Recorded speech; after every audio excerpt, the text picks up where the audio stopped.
Halo, assalamualaikum. Terima kasih ya buat teman-teman yang udah klik video ini.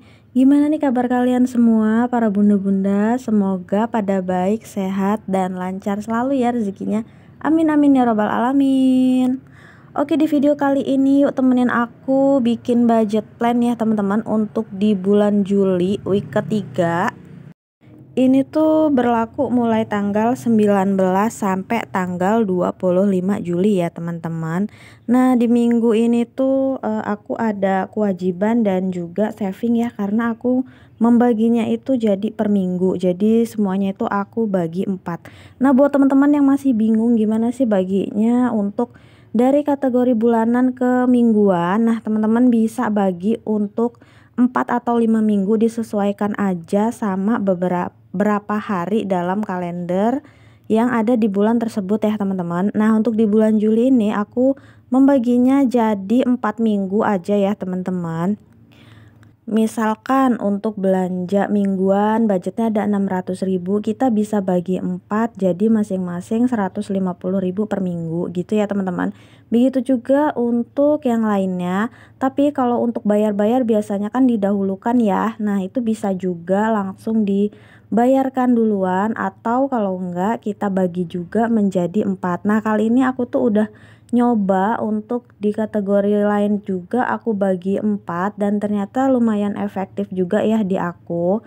Terus nah ini aku udah bikin juga untuk tabel-tabelnya.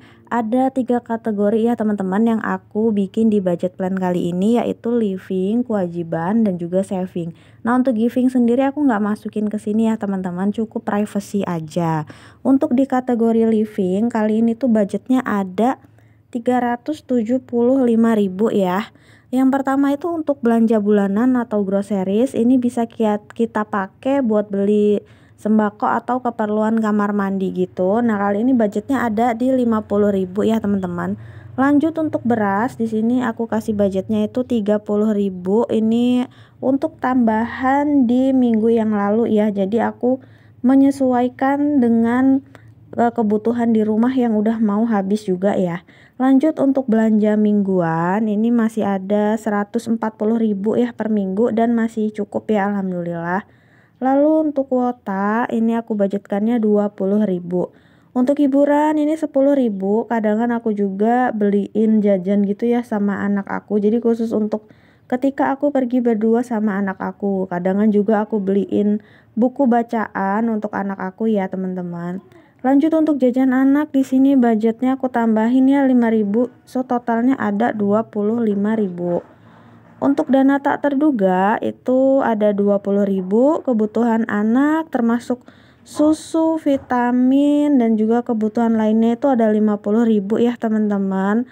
Lanjut untuk kebutuhan istri ada 25.000, dan gas ada 5.000 ya teman-teman. Lanjut di bawahnya itu ada kewajiban, ada listrik dan BPJS 90.000, dan juga iuran ini untuk pembayaran di bulan depan ya, ada 10.000, sama ya untuk listrik dan BPJS juga untuk pembayaran di bulan depan.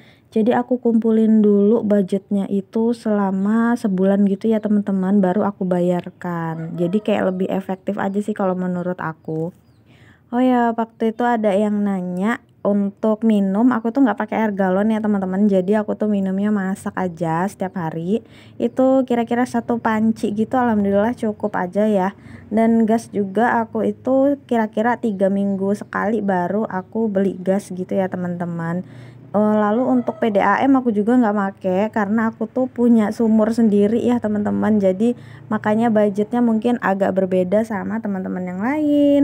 Lanjut untuk saving, di sini aku prioritaskan dulu yang udah deket deadline ya teman-teman. Kayak untuk pendidikan ini 50.000 untuk pembayaran di tanggal 19 ya, karena aku ada 2 untuk tabungan pendidikan yang bayarnya itu tanggal 15 dan juga 19.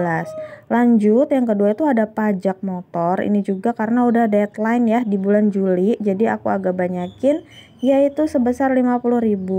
Kalau untuk amplop di sini aku isinya 1 aja sebanyak 15.000.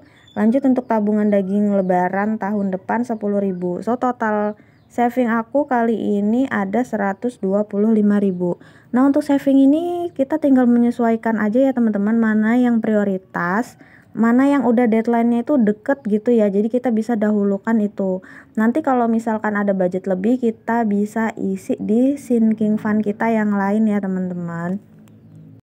Menurut aku semenjak menerapkan budgeting ini, hidup itu kayak lebih terarah gitu ya.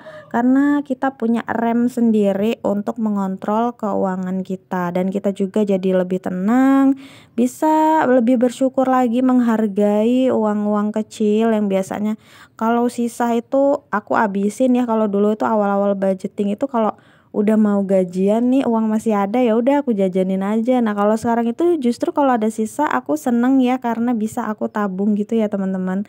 Nah, ini untuk sentuhan terakhir aku kasih stiker tipis-tipis ya, biar kelihatan bagus aja ya, karena aku tuh nggak jago gambar ya teman-teman. Terima kasih ya buat teman-teman yang udah selalu support channel aku, yang udah nyimak sampai akhir. Semoga kalian juga lancar selalu rezekinya, budgetingnya, and juga savingnya ya teman-teman. Terima kasih. Assalamualaikum. Bye.